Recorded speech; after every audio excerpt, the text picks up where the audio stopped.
So hello, welcome to Blake's Den. This is my 2005 Hyundai Santa Fe.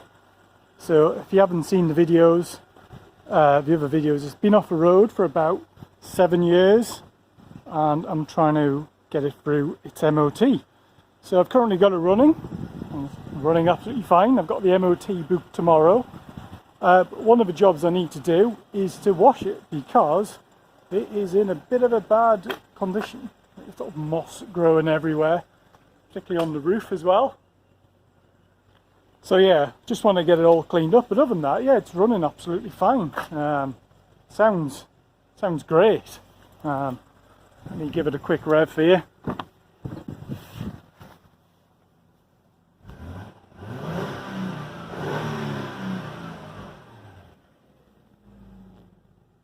There you are, genuine 30 odd thousand miles. So yeah, I was going to do a series of videos of showing you me fixing this up and changing all the bits on it ready for the MOT, but in all honesty it's needed nothing.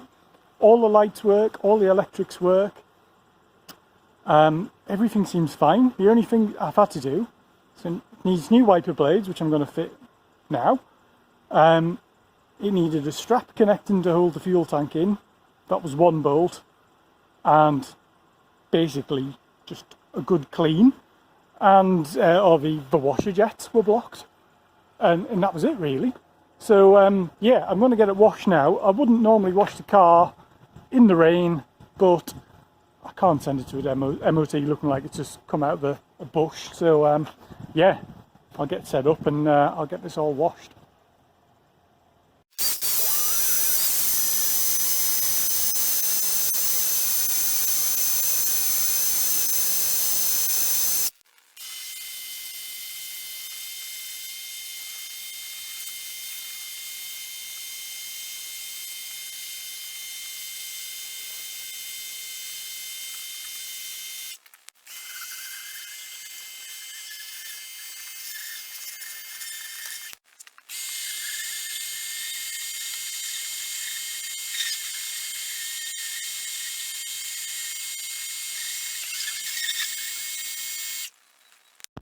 So there we are, all hosed down, put some shampoo on as well, looking a lot better.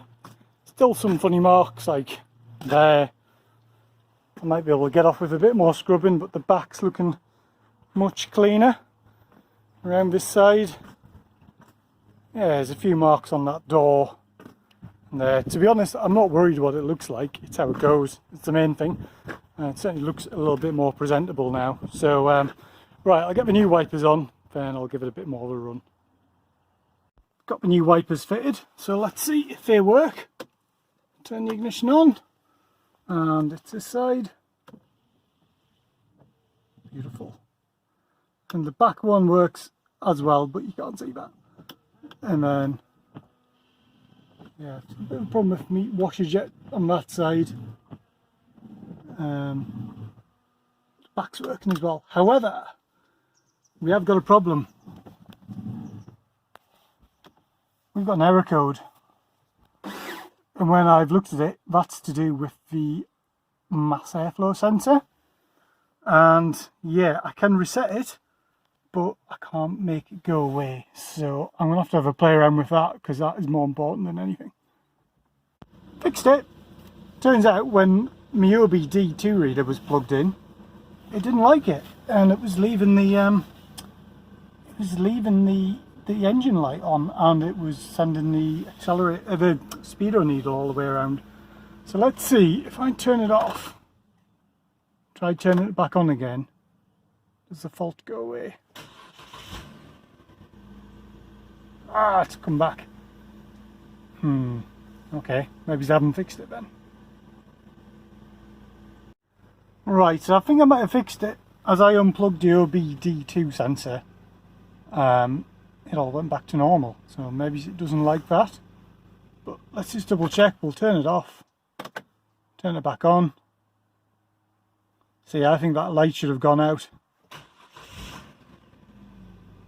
Went out and come back on. So yeah, I think we might have a problem with the sensor. Which is just what I need on a Friday evening before an MOT. Right, just got to fix it. So the airflow sensor is that item there. Tried unplugging it, plugging it back in, no luck. So looks like it's on a sort of a large ring, which goes on the inlet. So I'm going to pop the air filter off, take that off, I'll give it a clean and see if that makes a difference. Well, I've taken all that off. That's the mass airflow sensor. Just a hot wire one, so it sends a current through a wire, then the cooling effect of the air rushing past it allows the car to estimate the airflow going into the engine. The air filter is absolutely immaculate on that side. That side's not so good. Airbox is full of detritus, so I'm gonna have to vacuum that out. But what I'm going to do, I'm going to blast some carb cleaner down this and see if it makes any difference at all. See if I can clean it up and see whether that helps. Well, good morning. It's the morning of the MOT test. I couldn't get that engine warning light to go off constantly. Clear it and then it would just come back again every time I started the car. So bit the bullet and I've just put the car in for its MOT to see what happens. So I'm waiting patiently. So fingers crossed. It's nothing more than that warning light is the problem. So I'm back from the MOT and not surprisingly it was a fail. Failed on the engine management light being on. And service brake excessively binding. So that's a handbrake on the rear here. Yeah, excessively binding understatement. You couldn't turn the wheels when it was jacked up. Drove fine, but couldn't turn. So we think it's there's like a mini drum inside there, and then the disc. So we think it's just the parking brake. So a couple of other advisories as well, but overall the tester was pleasantly surprised at the condition of the car. So I'll take that. So I'm going to try and get this freed off. I've ordered a new mass airflow sensor as well. I think I'll do a separate video for freeing this off and for the airflow sensor. But hopefully, yeah, we'll get this on the road. I've got 2 weeks to do it before I go in for the retest. So it's a nice day today, so I might as well make a start on it. So I've got the brakes off on both sides now. Discs off. Everything's free to move. Pads move freely. So that's all good. It's still, for some reason, quite difficult to turn. If I just wedge the breaker bar in there, I mean the whole thing turns, but actually got to put quite a bit of force into it. So it's a bit confused as to what's going on there. So I need to have a bit more of a think to try and work out why that's happening. Okay, it's a bit of a dumb moment there. It's automatic and it was in park. Now it's in neutral. I can still turn that over. It still takes a bit more effort than I want, but if you look, it's turning the drive shaft, which in turn is turning the prop shaft. But I found out that, I don't know if you guys can see it, but when you look over the other side, it's turning the other half shaft the same direction. So I've actually got a limited slip differential, which was unexpected, but a bit of a win. So clean that up, put that back on, do the same on the other side, get the wheels on. We'll see how it is when it's on the ground. Right, we're all back together now, and that's a bit freer. The other side's not so good though. Still seems a bit. So yeah, it moves, but it's just a bit stiffer. So we'll drop it down to the ground, see how it is. Well, apologies for the darkness, but I'm back from the MOT. I got back yesterday and it passed. Fantastic.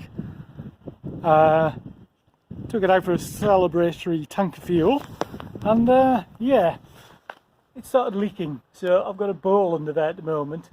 I think it's actually the filler neck rather than the tank. So tonight's job, sort that out. So very difficult to film this, but that grey pipe, that's a flexible pipe that comes from the filler neck. I think it then fits onto a sort of a rigid hose a bit further up. I think either that hose is perished or it's this spring clip which holds it onto the tank. I'm sure it's leaking somewhere around here, so I'll have to lower the tank and I'll clean this up and see if I can spot where it's leaking from. Well, after a bit of wrestling, I managed to get the offending part off.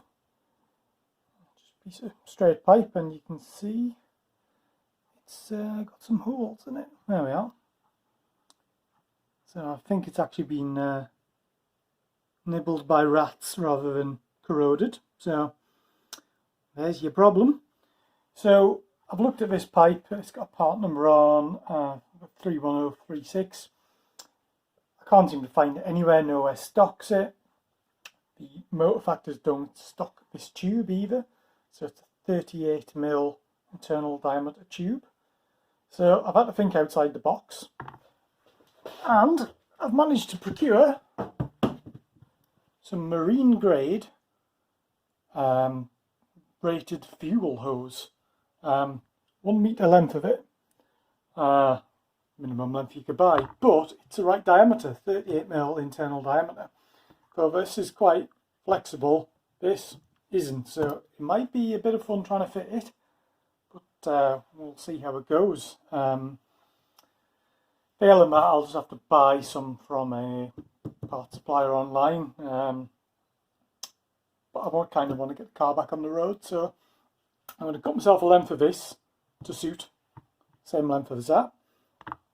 And I might try heating it up a bit, see if it makes it a bit more pliable, and then we'll try to put it on. Well, that went on much easier than I thought. I sprayed the pipe with a bit of WD-40 beforehand, just to clean it out, and then it just seemed to slide on absolutely fine. No problems at all. 2 new Jubilee clips on. No signs of any leaks. I'm just wondering what those marks are there, but I think they're just from marks when I was putting it on, really. I don't think it's leaking there. I have poured some fresh fuel in and it all went in, no problem, so happy days. Right, just need to put everything back together again and then we're finally done. So we'll keep an eye on this. If I do need to get in, I've left the Jubilee clips in an orientation where I can just pop under and just nip them up if it does need a bit more, but yeah, it's done the job. So thank you for the Chandler's shop who sold me that. Well, now she's all back together, got the fuel delivery pipes on, and yeah, running absolutely fine. No problems with it, no leaks, which is the most important thing. So especially for you guys, I'm re-filming this ending clip. I filmed one on Tuesday after the MOT, and then I went out, and then that's when the fuel leak started. So just for you guys, you got that extra bit of bonus footage. So thanks for watching. I'm sure you'll see some more videos of the Santa Fe. I'm going to use it as my daily driver for a bit, see how it goes. I want to probably get a tow bar on it if it runs well. So yeah, you'll definitely be seeing more of this. So yeah, hope you enjoyed watching that. Stay tuned to Blake's Den for more videos. Don't forget to like and subscribe. It costs you nothing to like and subscribe. Just press the notification button, the little bell, and the subscribe button. And yeah, stay tuned for more videos.